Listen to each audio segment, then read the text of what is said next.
History of Laos. Published December the 9th, 2017. Special characters are denoted as follows. And. Beginning and ending single or double quotations. And. Left and right parentheses. This entire article contains 0 references. Laos emerged from the French colonial empire as an independent country in 1953. Laos exists in truncated form from the 13th century Lao kingdom of Lanzang. Lanzang existed as a unified kingdom from 1357 to 1707, divided into the 3 rival kingdoms of Luang Prabang, Vientiane, and Champasak from 1707 to 1779, fell to Siamese suzerainty from 1779 to 1893, and was reunified under the French Protectorate of Laos in 1893. The borders of the modern state of Laos were established by the French colonial government in the late 19th and early 20th centuries. Part 1. Prehistory in Laos. The Mekong River Valley region is one of the cradles of human civilization. Anatomically, modern humans have inhabited the regions around modern Laos since the late Pleistocene to early Holocene eras. In 2009, an ancient skull was recovered from Tampaling Cave in the Amity range of northern Laos, which was dated between 46,000 and 63,000 years old, making it the oldest fully modern human remains found to date in Southeast Asia. 1. The findings are critical to understanding the migration patterns of early humans, who traveled in successive waves moving west to east following the coastlines, but also moving further inland and further north than previously theorized.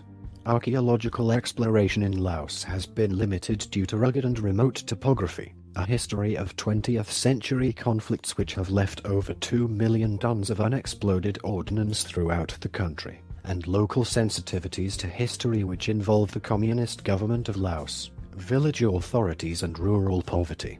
The first archaeological explorations of Laos began with French explorers acting under the auspices of the École Française d'Extrême Orient. However, due to the Laos Civil War, it is only since the 1990s that serious archaeological efforts have been in Laos. Since 2005, one such effort, the Middle Mekong Archaeological Project (MMAP), has excavated and surveyed numerous sites along the Mekong and its tributaries around Luang Prabang in northern Laos, with the goal of investigating early human settlement of the Mekong River valleys. Archaeological evidence suggests that agriculture and later metallurgy developed in Laos during the Middle Holocene, 6000 to 2000 BCE. During this period, the first evidence of ceramics and farming practices emerged.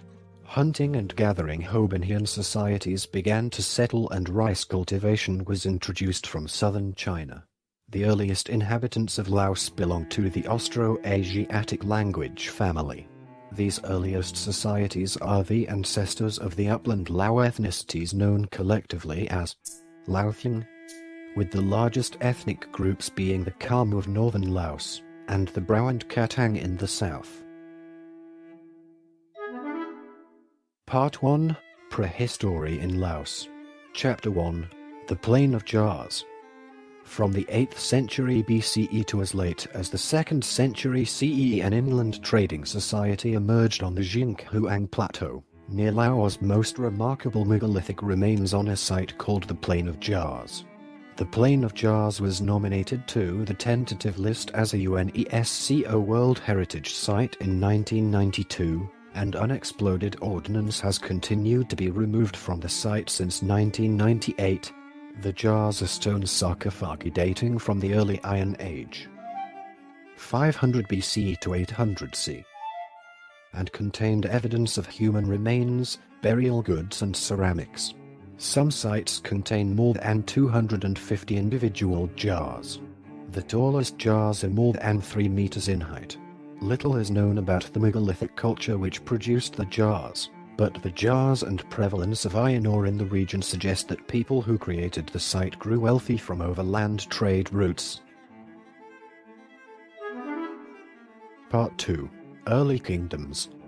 The first recorded indigenous kingdom to emerge in Southeast Asia was recorded in Chinese histories as the Kingdom of Funan and was located in the area of modern Cambodia and the coasts of southern Vietnam and southern Thailand during the 1st century CE.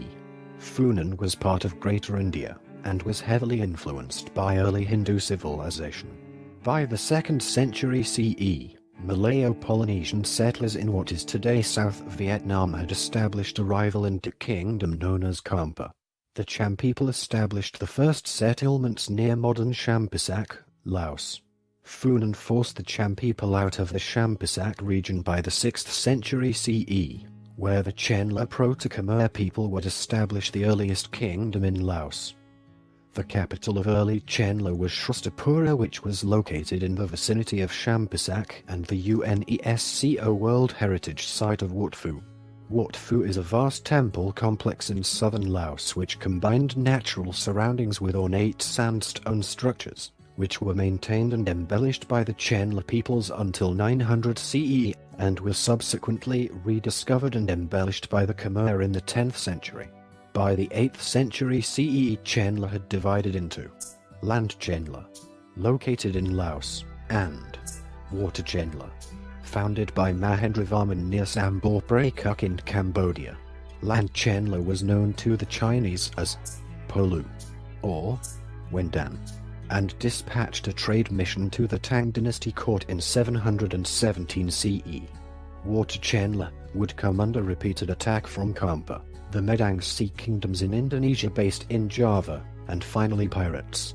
From the instability the Khmer emerged, and under the King Jayavarman II the Khmer Empire began to take shape in the 9th century CE.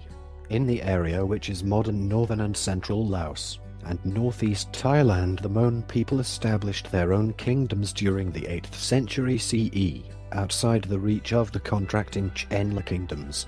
By the 6th century in the Chao Phraya River Valley, Mon peoples had coalesced to create the Dvaravati kingdoms.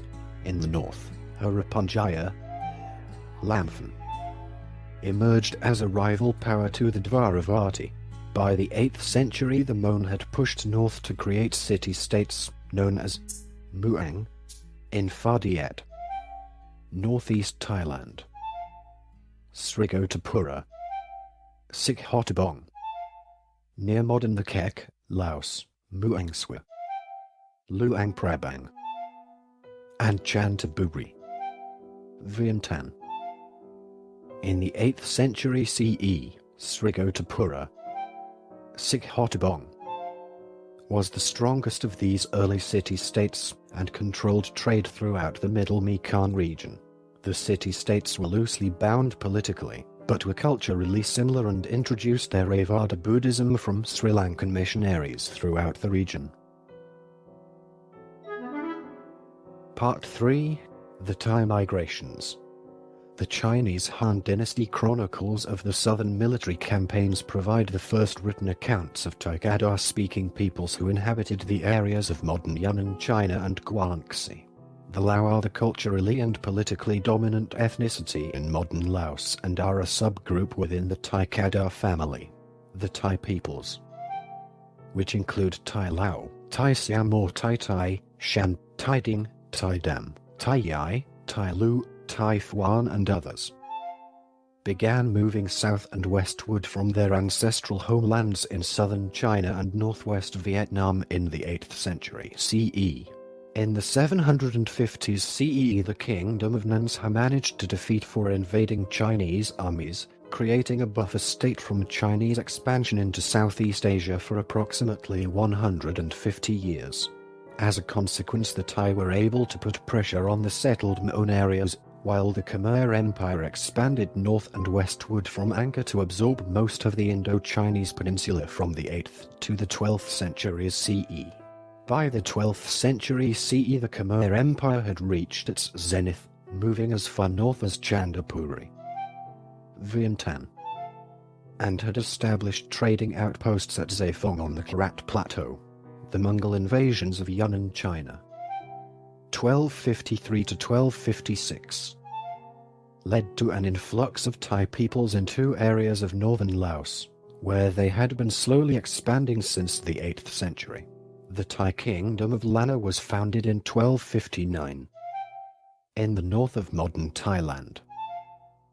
The Sukhothai kingdom was founded in 1279 in modern Thailand and expanded eastward to take the city of Chanthaburi and renamed it to Vientiane Vientiane, modern Vientiane, and northward to the city of Muang Sua, which was taken in 1271 and renamed the city to Jingdong Jingthong, or City of Flame Trees beside the river Dong, modern Luang Prabang, Laos. The Thai peoples had firmly established control in areas to the northeast of the declining Khmer Empire, following the death of the Sukhothai king Ram Khamhaen and internal disputes within the kingdom of Lanna. Both Vientiane Vientiane and Jingdong Jingthong, Luang Prabang, were independent city-states until the founding of Lanzang in 1354. Part 3. The Thai Migrations. Chapter 1. The Legend of Burum. The history of the Thai migrations into Laos were preserved in myth and legends. The Nithan Burum, or Story of Burum, recalls the origin myths of the Lao, and follows the exploits of his 7 sons to found the Thai kingdoms of Southeast Asia. The myths also recorded the laws of Burum, which set the basis of common law and identity among the Lao. Among the Khamu, the exploits of their folk hero Thao Hung are recounted in the Thao Hung Thao Chuang epic, which dramatizes the struggles of the indigenous peoples with the influx of Thai during the migration period. In later centuries, the Lao themselves would preserve the legend in written form, becoming one of the great literary treasures of Laos and one of the few depictions of life in Southeast Asia prior to their Theravada Buddhism and Thai cultural influence. Part 4. Lanzang, 1354 to 1707. Lanzang, 1353 to 1707, was one of the largest kingdoms in Southeast Asia. Also known as the Land of a Million Elephants Under the White Parasol, the kingdom's name alludes to the power of the kingship and formidable war machine of the early kingdom. The founding of Lanzang was recorded in 1353, after a series of conquests by Phagam. From 1353 to 1560, the capital of Lanzang was Luang Prabang, known alternately as Muang Sua and Jingdong Jingthong. Under successive kings, the kingdom expanded its sphere of influence over an area that now incorporates all of modern Laos, the Sip Song Chutai of Vietnam, Sip Song Pana of southern China, Karat Plateau region of Thailand, and the Stung Treng region of northern Cambodia. Lanzang existed as a sovereign kingdom for over 350 years. The first serious foreign invasion came from the Dai Viet in 1479, which was defeated, though leaving the capital of Luang Prabang largely destroyed. The first half of the 16th century allowed for the power, prestige and cultural influence of the kingdom to be restored under a series of strong kings. See Suvarnabalang, Vixen, Phottisarath. In the 1540s, a series of succession disputes in the neighboring kingdom of Lanna created a regional rivalry between Burma, Air Thai and Lanzang.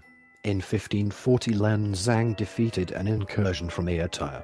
By 1545, the kingdom of Lanna was attacked by the Burmese and then Air Thai. Lanzang entered into an alliance with Lanna and aided in the defense of the kingdom. In 1547, the kingdoms of Lanzang and Lanna were briefly unified under Phottisarath of Lanzang and his son Sethatharath in Lanna. Sethatharath would go on to become the king of Lanzang on the death of his father, and become one of the greatest kings of Lanzang. The Burmese Taungoo dynasty began a series of expansions during the late 1550s, which culminated under King Bayanorm.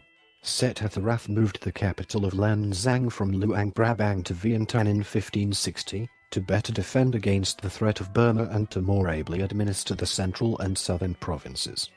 Bayanong subjugated the kingdom of Lana and went on to destroy the kingdom and city of Ayutthaya in 1564.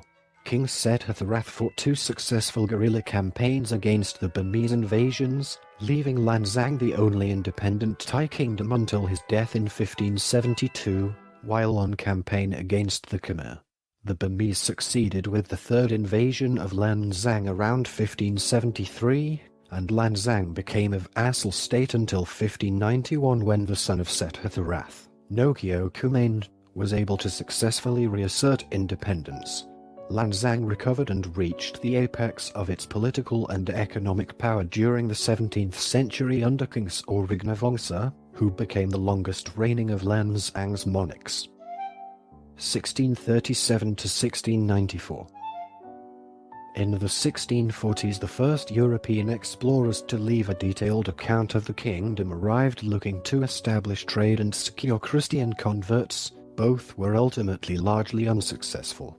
Upon the death of Sawrignavongsa, a succession dispute erupted and the kingdom of Lanzang was ultimately divided into constituent kingdoms in 1707. Part 5. Regional Kingdoms. 1707 to 1779. Beginning in 1707, the Lao kingdom of Lanzang was partitioned into regional kingdoms of Vientiane, Luang Prabang and later Champasak. 1713. The kingdom of Vientiane was the strongest of the 3, with Vientiane extending influence across the Karat Plateau, now a part of modern Thailand, and conflicting with the kingdom of Luang Prabang for control of the Jinghuang Plateau, on the border of modern Vietnam. The kingdom of Luang Prabang was the first of the regional kingdoms to emerge in 1707, when King Xiong Hu of Lanzang was challenged by King Kitsarat, the grandson of Sawrignavongsa. Xiong Hu and his family had sought asylum in Vietnam when they were exiled during the reign of Sawrignavongsa. Xiong Hu gained the support of the Vietnamese Emperor Le Duy Heap in exchange for recognition of Vietnamese suzerainty over Lanzang. At the head of a Vietnamese army, Xiong Hu attacked Vientiane and executed King Nan Thrat, another claimant to the throne. In response, Sawrignavongsa's grandson King Kitsarat rebelled and moved with his own army from the Sip Song Panid toward Luang Prabang. King Kitsarat then moved south to challenge Xiong Hu in Vientiane.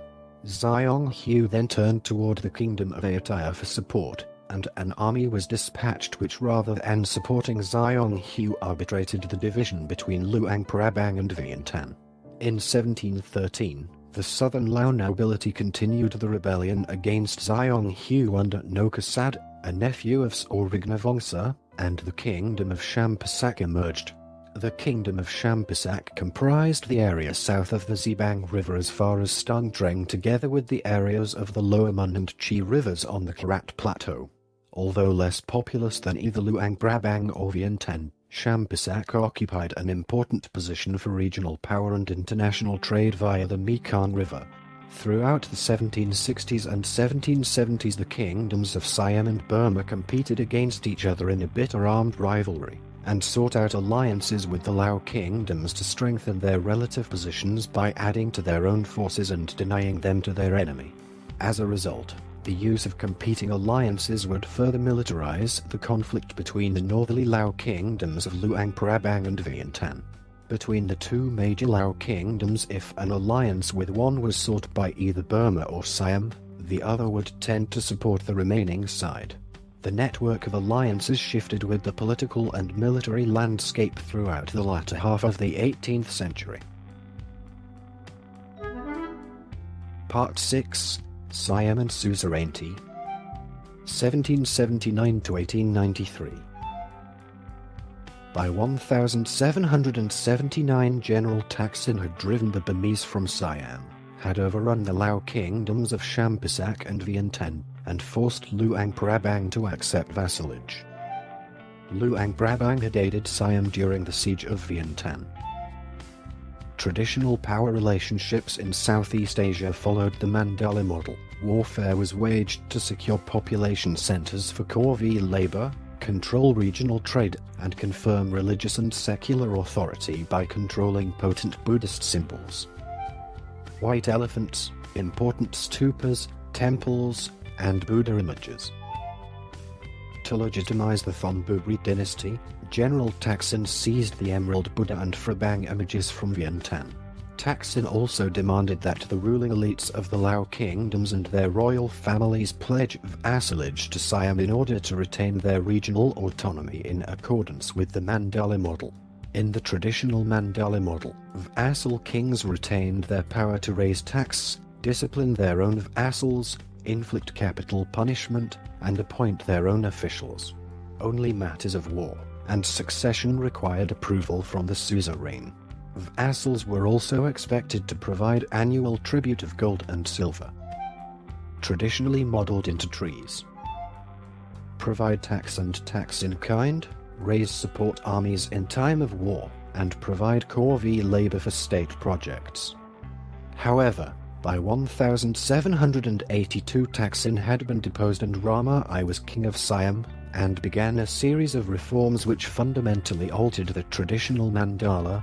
Many of the reforms took place to more closely administer and assimilate the Karat Plateau, or Isan, which was traditionally and culturally part of the Lao kingdom's tributary networks. In 1778, only Nakhon Ratchasima was a tributary of Siam, yet by the end of the reign of Rama Isa Sakit, Ubon, Roy Yasathon, Khon Ka Ian, and Kalasin paid tribute directly to Bangkok. According to Thai records, by 1826. Less than 50 years. The number of towns and cities in Isan had grown from 13 to 35. Forced population transfers from Lao areas were further reinforced by corvée labor projects and increased taxes. Siam required labor to help rebuild from repeated Burmese invasions and growing sea trade. Increasing the productivity and population living on the Karat Plateau provided the labor and material access to strengthen Siam. Sirabunyasan, the last independent king of Vientiane, had died by 1780, and his sons Nanthasen, Enthavong, and Anuvong had been taken to Bangkok as prisoners during the sack of Vientiane in 1779. The sons would become successive kings of Vientiane under Siamese suzerainty. Beginning with Nanthasen in 1781, Nanthasen was allowed to return to Vientiane with the Phrabang, the Palladium of Lansang. The Emerald Buddha remained in Bangkok and became an important symbol to the Lao of their captivity. One of Nanthasen's first acts was to seize Chao Somphuaphuan, prince from Jinghuang, who had entered into a tributary relationship with Vietnam, and released him only when it was agreed that Jinghuang would also acknowledge Vientiane as suzerain. In 1791, Anuruddha was confirmed by Rama I as king of Luang Prabang. By 1792 Nanthasen had convinced Rama I that Anuruddha was secretly dealing with the Burmese, and Siam allowed Nanthasen to lead an army and besiege and capture Luang Prabang. Anuruddha was sent to Bangkok as a prisoner, and only through diplomatic exchanges facilitated by China was Anuruddha released in 1795. Soon after Anuruddha's release, it was alleged that Nanthasen had been plotting with the governor of Nakhon Phanom to rebel against Siam. Rama I ordered the immediate arrest of Nanthasen, and soon after he died in captivity. Enthavong, 1795 to 1804, became the next king of Vientiane, and dispatched armies to aid Siam against Burmese invasions in 1797 and 1802, and to capture the Sepsong Shotai, with his brother Anuvong as general. Part 6, Siam and Suzerainty, Chapter 1, Anuvong's Rebellion and Lao Nationalism. Anuvong is a symbolic and controversial figure even today. His short-lived rebellion against Siam from 1826 to 1829 ultimately proved futile and led to the total annihilation of Vientiane as a kingdom and a city. Yet among the Lao he remains a potent symbol of unyielding defiance and national identity. Thai and Vietnamese histories record that Nu Vong rebelled as the result of personal insults suffered at the funeral of Rama II in Bangkok. Yet, the Nu Vong rebellion lasted 3 years and engulfed the whole of the Karat Plateau for more complex reasons. The history of forced population transfers, Corvée labor projects, loss of national symbols and prestige. Most notably the Emerald Buddha formed the backdrop to specific actions taken by Rama II to directly annex the Isan region. In 1812 Siam and Vietnam were at odds over the succession of the Cambodian king. The Vietnamese gained the upper hand with their chosen successor and Siam compensated itself by annexing territory on the Dang Rec Mountains and along the Mekong River in Stung Treng. As a result, Lao international trade along the Mekong was effectively blockaded, and heavy duties were imposed on Lao merchants who were viewed suspiciously by Siam for their trade with both the Cambodians and Vietnamese. In 1819 a rebellion in Champasak provided a Nu Vong with opportunity, and he dispatched an army under his son Nio who managed to suppress the conflict. In exchange Nu Vong successfully made the case that his son decrowned as king in Champasak, which was confirmed by Bangkok, and Nu Vong had successfully expanded his influence throughout Vientiane, Isan, Jinghuang and now Champasak. And Nu Vong dispatched a number of diplomatic missions to Luang Prabang, which were viewed suspiciously in light of his growing regional influence. By 1825 Rama II had died, and Rama II was consolidating his position against Prince Mongkut. Rama IV. In the ensuing power struggle before the accession of Rama II, one of Nu Vong's grandsons was killed. When Nu Vong arrived for the funerary services, he made several requests of the king Rama II which were dismissed, including the return of his sister who had been captured in 1779, and Lao families which had been relocated to Saraburi near Bangkok. Before returning to Vientiane, Nu Vong's son Gao, the crown prince, was forced to perform manual labor during which he was beaten. Early in his reign, Rama II ordered a census of all peoples on the Karat Plateau. The census involved the forced tattooing of each village's census number and name of their village.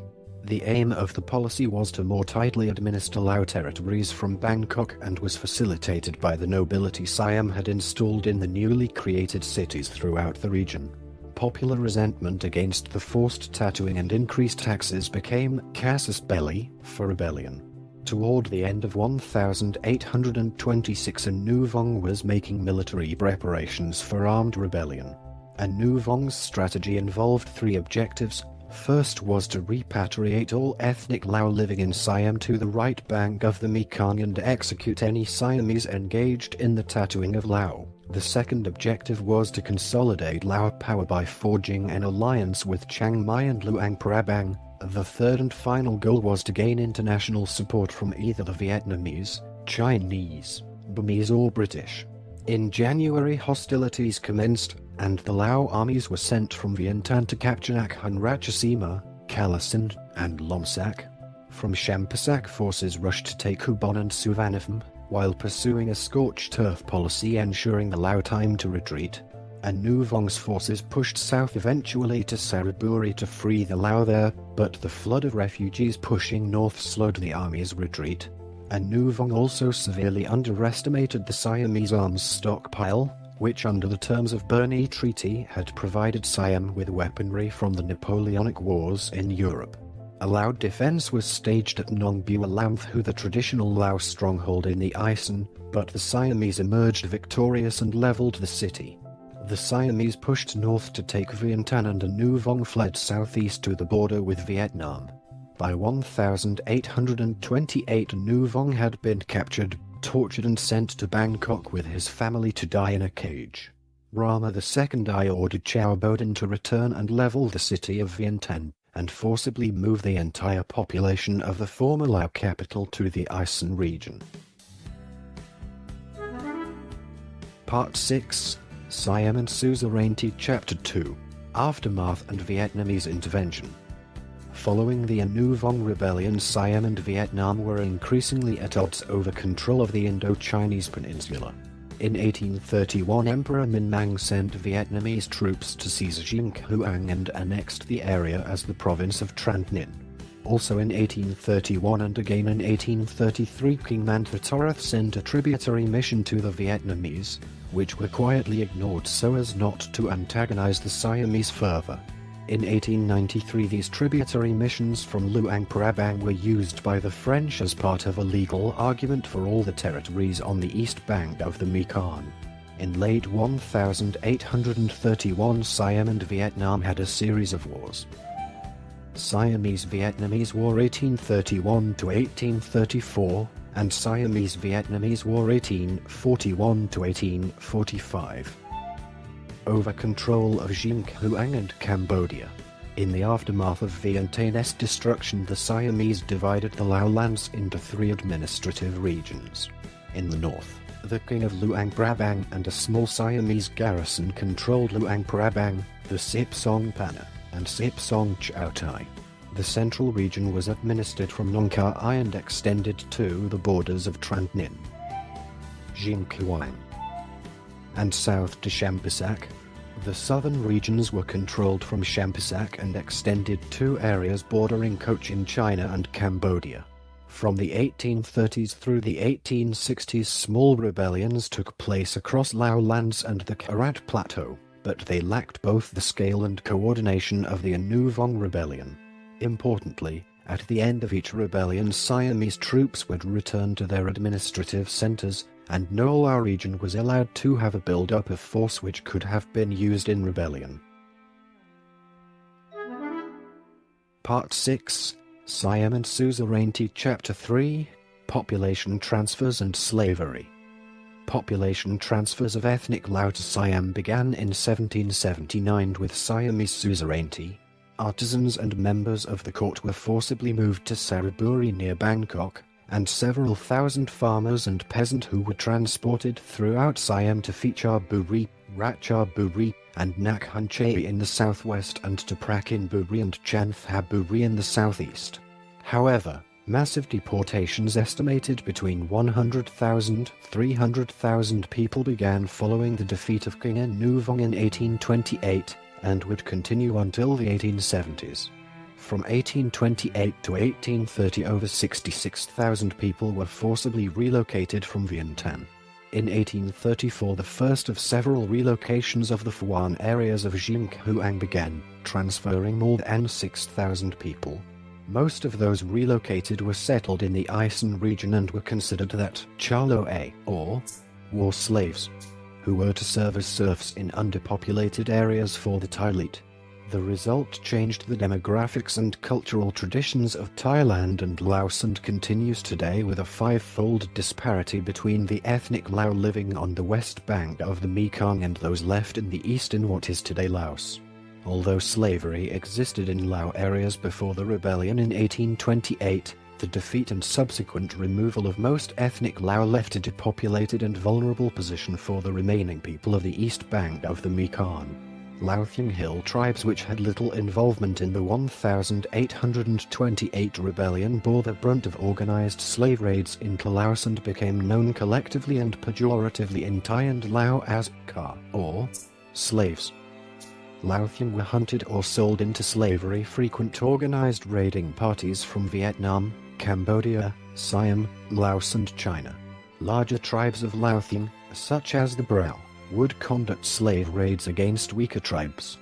The raids continued throughout the remainder of the 19th century. A Siamese military campaign in Laos in 1876 was described by a British observer as having been transformed into slave hunting raids on a large scale. The population transfers and slave raids ameliorated toward the end of the 19th century when European observers and anti-slavery groups made their presence increasingly difficult for the Bangkok elite. In 1880, both slave raiding and trading became illegal, although debt slavery would persist until 1905 by decree of King Chulalongkorn. The French would use the existence of slavery in Siam as one of the major professed motivations for establishing a protectorate of Laos during the 1880s and 1890s. Part 6, Siam and Suzerainty, Chapter 4, the Hoa Wars. In the 1840s, sporadic rebellions, slave raids, and movement of refugees throughout the areas that would become modern Laos left whole regions politically and militarily weak. In China, the Qing dynasty was pushing south to incorporate hill peoples into the central administration. At first, floods of refugees and later bands of rebels from the Taiping Rebellion pushed into Lao lands. The rebel groups became known by their banners and included the yellow or striped flags, red flags, and the black flags. The bandit groups rampaged throughout the countryside, with little response from Siam. During the early and mid-19th century, the first Laos, including the Hmong, Mien, the Ao and other Sino-Tibetan groups began settling in the higher elevations of Phongzali province and northeast Laos. The influx of immigration was facilitated by the same political weakness which had given shelter to the Hoa bandits and left large depopulated areas throughout Laos. By the 1860s, the first French explorers were pushing north, charting the path of the Mekong River, with hope of a navigable waterway to southern China. Among the early French explorers was an expedition led by Francis Garnier, who was killed during an expedition by Hoa rebels in northern Laos. The French would increasingly conduct military campaigns against the Hoa in both Laos and Vietnam. Tonkin. Until the 1880s. Part 7. Colonialism and the French Protectorate of Laos. 1893 to 1953. French colonial interests in Laos began with the exploratory missions of Dudot de Laigre and Francis Garnier during the 1860s in the hopes of utilizing the Mekong River as a passage to southern China. Although the Mekong is unnavigable due to a number of rapids, the hope was that the river might be tamed with the help of French engineering and a combination of railways.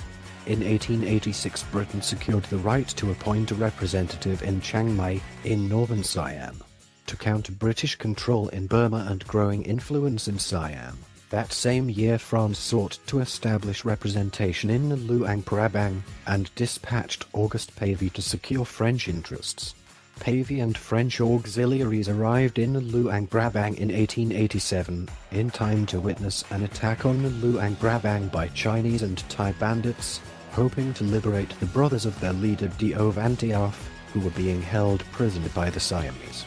Pavie prevented the capture of the ailing King Un Cam by ferrying him away from the burning city to safety. The incident won the gratitude of the king, provided an opportunity for France to gain control of the Sip Song Chutai as part of Tonkin in French Indochina, and demonstrated the weakness of the Siamese in Laos. In 1892, Pavie became resident minister in Bangkok, where he encouraged a French policy which first sought to deny or ignore Siamese sovereignty over Lao territories on the east bank of the Mekong, and secondly to suppress the slavery of upland Laotian and population transfers of Lao Lum by the Siamese as a prelude to establishing a protectorate in Laos. Siam reacted by denying French trading interests, which by 1893 had increasingly involved military posturing and gunboat diplomacy. France and Siam would position troops to deny each other's interests, resulting in a Siamese siege of Kong Island in the south and a series of attacks on French garrisons in the north. The result was the Panam Incident, the Franco-Siamese War, and the ultimate recognition of French territorial claims in Laos. The French were aware that the East Bank territories of the Mekong were a depopulated, devastated country. The Siamese forced population transfers following the Anu Vong Rebellion left only a fifth of the original population on the East Bank. The majority of Lao Lum and Phuan peoples had been resettled to the areas around the Karat Plateau. Territorial gains in 1893 were only a springboard to secure French control of the Mekong, deny Siam as much territorial control as possible by acquiring the Mekong's West Bank territories including the Karat Plateau, and negotiating stable borders with British Burma along the former territories which paid tribute to the Kingdom of Luang Prabang. France settled a treaty with China in 1895, gaining control of Luang Namtha and Phongzali. British control of the Shan states and French control of the upper Mekong increased tensions between the colonial rivals. A joint commission completed its work in 1896 and the city of Muang was gained by France. In exchange, France recognized Siamese sovereignty over the areas of the Chao-Phraya River basin. However, the issue of Siamese control over the Karat Plateau, which was ethnically and historically Lao, was left open for the French, as was Siamese control over the Malay Peninsula, which favored British interests. Political events in Europe would shape French Indo-Chinese policy, however, and between 1896 and 1904 a new political party took power which viewed Britain as much more of an ally than a colonial rival. In 1904 the Entente Cordiale was signed as part of the alliance against Germany and Austria-Hungary that fought the First World War. The agreement established respective spheres of influence in Southeast Asia, although French territorial claims would continue until 1907 in Cambodia. The French Protectorate of Laos established 2 and at times 3 administrative regions governed from Vietnam in 1893. It was not until 1899 that Laos became centrally administered by a single resident superi based in Savannakhet, and later in Vientiane. The French chose to establish Vientiane as the colonial capital for 2 reasons. Firstly, it was more centrally located between the central provinces and Luang Prabang, and secondly, the French were aware of the symbolic importance of rebuilding the former capital of the Lenzang Kingdom which the Siamese had destroyed. As part of French Indochina, both Laos and Cambodia were seen as a source of raw materials and labor for the more important holdings in Vietnam. French colonial presence in Laos was light. The resident superi was responsible for all colonial administration from taxation to justice and public works. The French maintained a military presence in the colonial capital under the Garde Indigène, made up of Vietnamese soldiers under a French commander. In important provincial cities like Luang Prabang, Savannakhet, and Pax there would be an assistant resident, police, paymaster, postmaster, schoolteacher and a doctor. Vietnamese filled most upper-level and mid-level positions within the bureaucracy, with Lao being employed as junior clerks, translators, kitchen staff and general laborers. Villages remained under the traditional authority of the local headmen or Chow Muang. Throughout the colonial administration in Laos, the French presence never amounted to more than a few thousand Europeans. The French concentrated on the development of infrastructure, the abolition of slavery and indentured servitude, although corvée labor was still in effect. Trade, including opium production, and most importantly the collection of taxes. The Lao response to French colonialism was mixed. Although the French were viewed as preferable to the Siamese by the nobility, the majority of Lao Lum, Lao Thing, and Lao Sung were burdened by regressive taxes and demands for corvée labor to establish colonial outposts. The first serious resistance to the French colonial presence began in southern Laos, as the Holy Man's Rebellion, led by Onkyo, and would last until 1910. The rebellion began in 1901 when a French commissioner in Salavan was attempting to pacify Laotian tribes for taxation and corvée labor. Onkyo provoked anti-French sentiment, and in response the French burned a local temple. The commissioner and his troops were massacred and a general uprising began throughout the Bulavan Plateau. Onkyo would be killed by French forces, but for several years his harassment and protests gained popularity in the southern Laos. It was not until the movement spread to the Karat Plateau and threatened to become an international incident involving Siam that several French columns of the Garde Indigène converged to put down the rebellion. In the north, Tailu groups from the areas around Phongzali and Muang Sing also began to rebel against French attempts at taxation and corvée labor.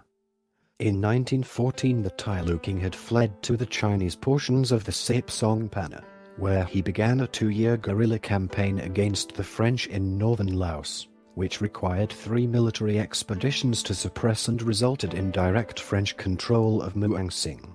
In northeast Laos, Chinese and Laotian rebelled against French attempts to tax the opium trade, which resulted in another rebellion from 1914 to 1917. By 1915, most of northeast Laos was controlled by Chinese and Laotian rebels.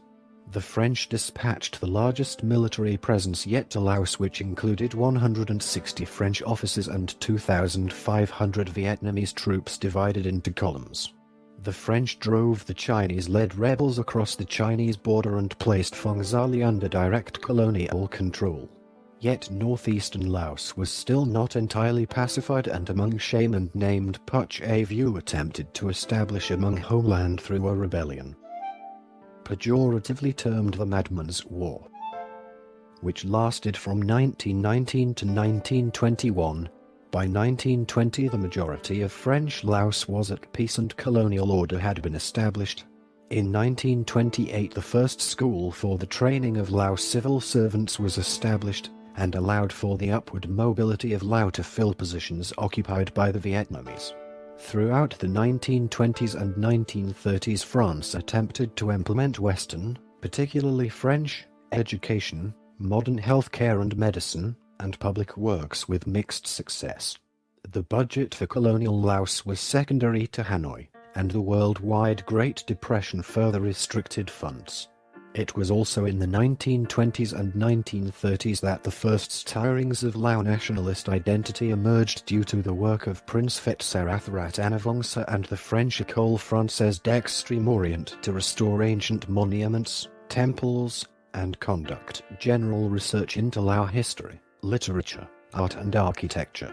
French interest in indigenous history served a dual purpose in Laos. It reinforced the image of the colonial mission as protection against Siamese domination, and was also a legitimate route for scholarship.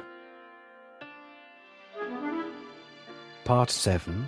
Colonialism and the French Protectorate of Laos. Chapter 1. World War II. Developing Lao national identity gained importance in 1938 with the rise of the ultranationalist Prime Minister Phibun Songkharam in Bangkok. Phibun Songkharam renamed Siam to Thailand, a name change which was part of a larger political movement to unify all Thai peoples under the central Thai of Bangkok. The French viewed these developments with alarm, but the Vichy government was diverted by events in Europe and World War II. Despite a non-aggression treaty signed in June 1940, Thailand took advantage of the French position and initiated the Franco Thai War. The war concluded unfavorably for Lao interests with the Treaty of Tokyo, and the loss of Trans-Mekong territories of Xenia Buri and part of Champasak. The result was Lao distrust of the French and the first overtly national cultural movement in Laos, which was in the odd position of having limited French support. Charles Rocher, the French director of public education in Vientiane, and Lao intellectuals led by Nhai Yafai and Kataid on Sasorath began the movement for national renovation. Yet the wider impact of World War II had little effect on Laos until February 1945, when a detachment from the Japanese Imperial Army moved into Jinkuang. The Japanese preempted that the Vichy administration of French Indochina under Admiral de Coup would be replaced by a representative of the Free French loyal to Charles de Gaulle and initiated Operation Migosakusen. The Japanese succeeded in the internment of the French living in Vietnam and Cambodia, but in the remote areas of Laos the French were able, with the help of the Lao and Garde Indigene, to establish jungle bases which were supplied by British airdrops from Burma. However, French control in Laos had been sidelined. Part 7. Colonialism and the French Protectorate of Laos. Chapter 2. Laos Era and Independence. 1945 was a watershed year in the history of Laos. Under Japanese pressure, King Sis of Angvong declared independence in April.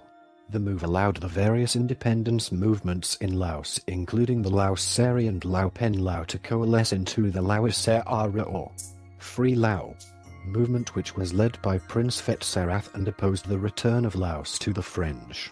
The Japanese surrender on the 15th of August 1945 emboldened pro-French factions, and Prince Fetserath was dismissed by King Sis of Angvong. Undeterred, Prince Fetserath staged a coup in September and placed the royal family in Luang Prabang under house arrest.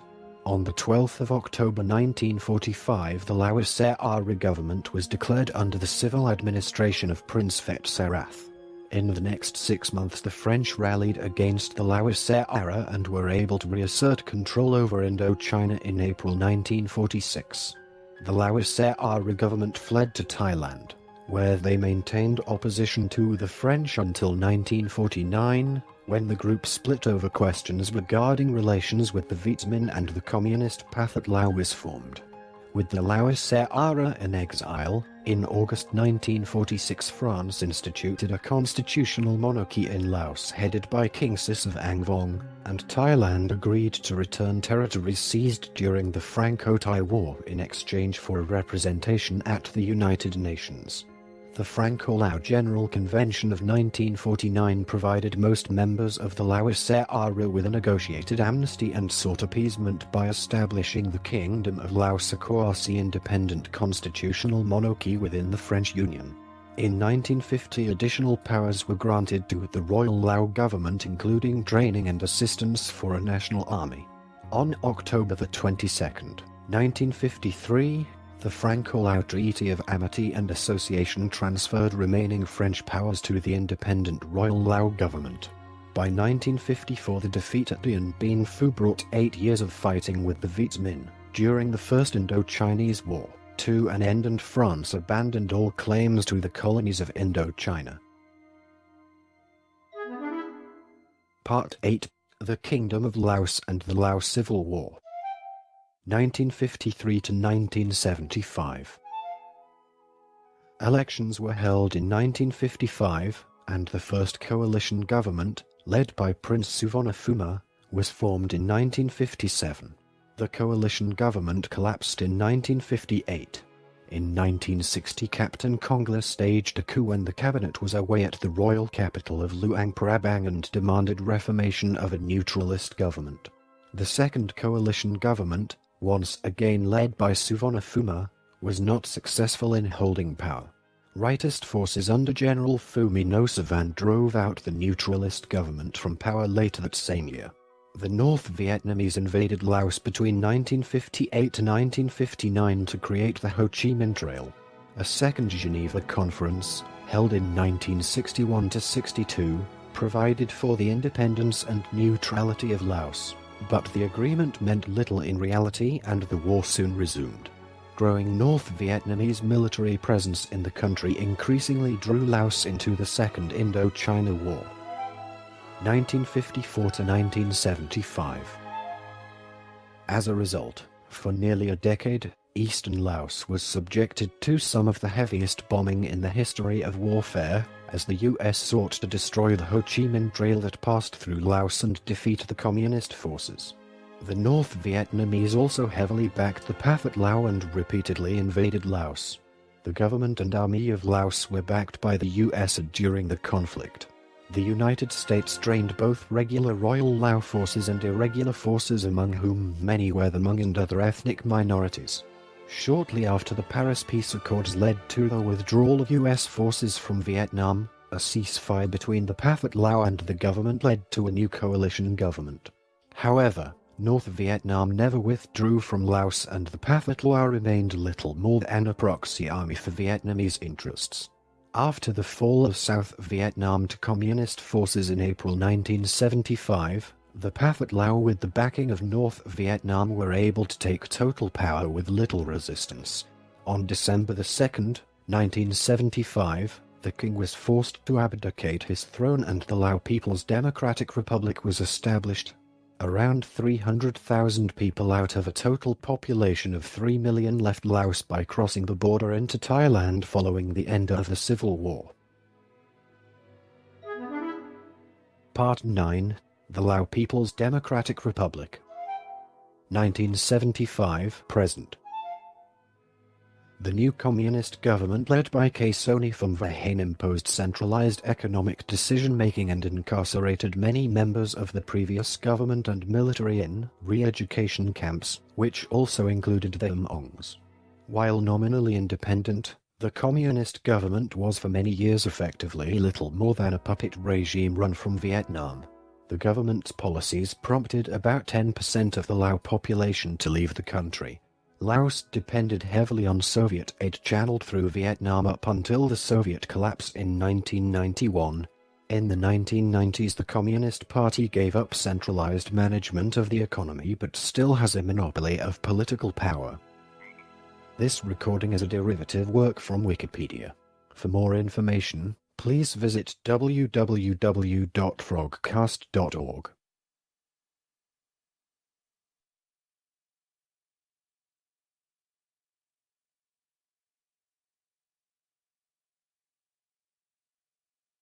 It's tough being small. I bet if mice could tell stories, they'd have myths of these great rodent kings with names like Squeakum and Fleabite, who had fought valiantly against the cat and bird empires. But I suspect that even in those myths, those great heroes would lose.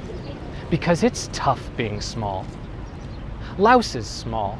It's fewer than 7 million people in a land less than the size of Michigan. It spent virtually its entire history as a vassal of a larger, more important state. A mouse among cats. So how does it exist? How did this tiny group of people get a country to call their own? This is the story of being small.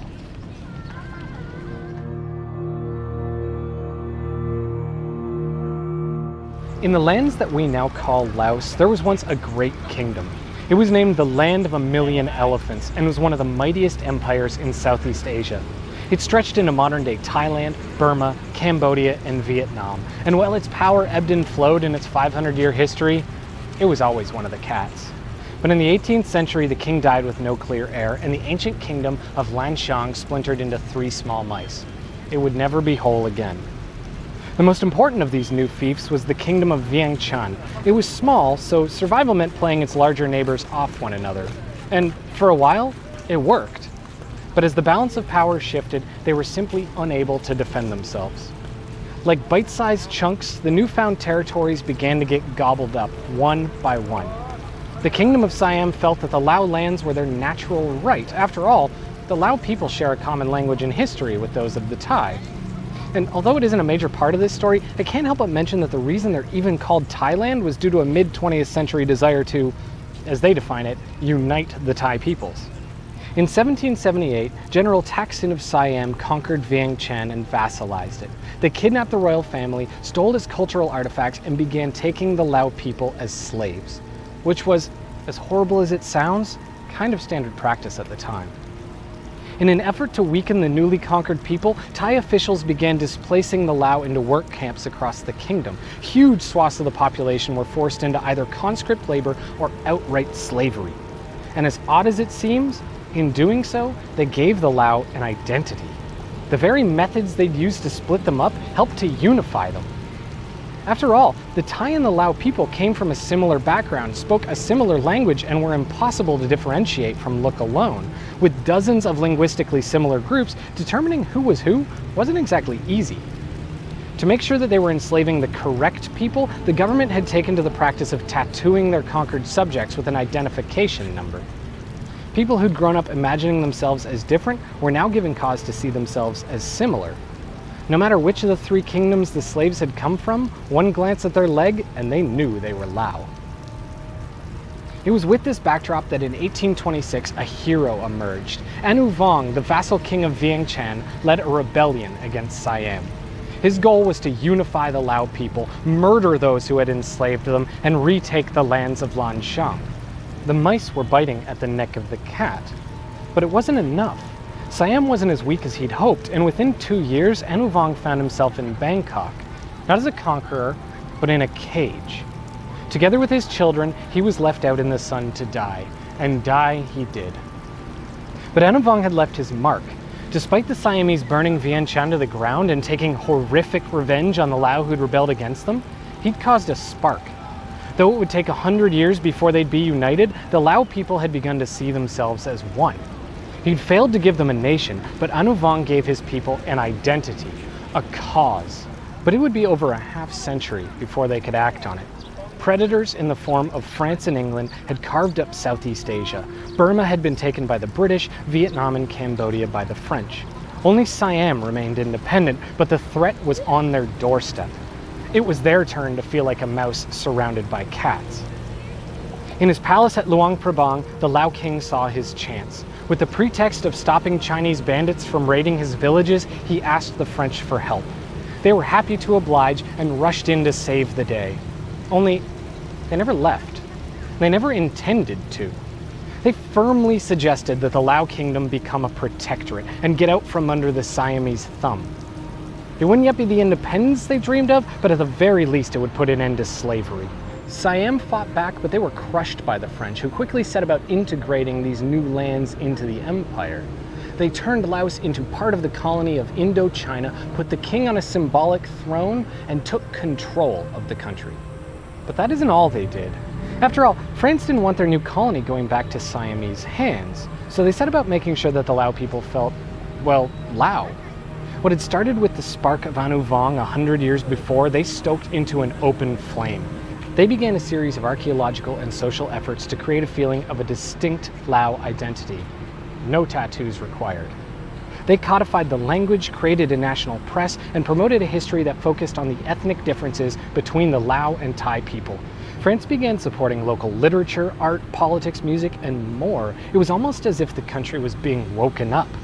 And it had a profound effect on the people, although perhaps not the exact effect that France had hoped for. The more educated and independent that the Lao people became, the more they began to resent their colonial masters. After all, if they were this proud nation that France was claiming, then surely they could rule themselves, right? But as ever, Laos was small. Rebellions rose and fell, generations passed. But as it had done throughout history, Laos bided its time. 50 years later, that time had come. France had been crushed by Germany and Japan invaded Indochina. And after the war ended, colonial administrators attempted to retake control, but the writing was on the wall. The people had tasted freedom, and they weren't going back without a fight.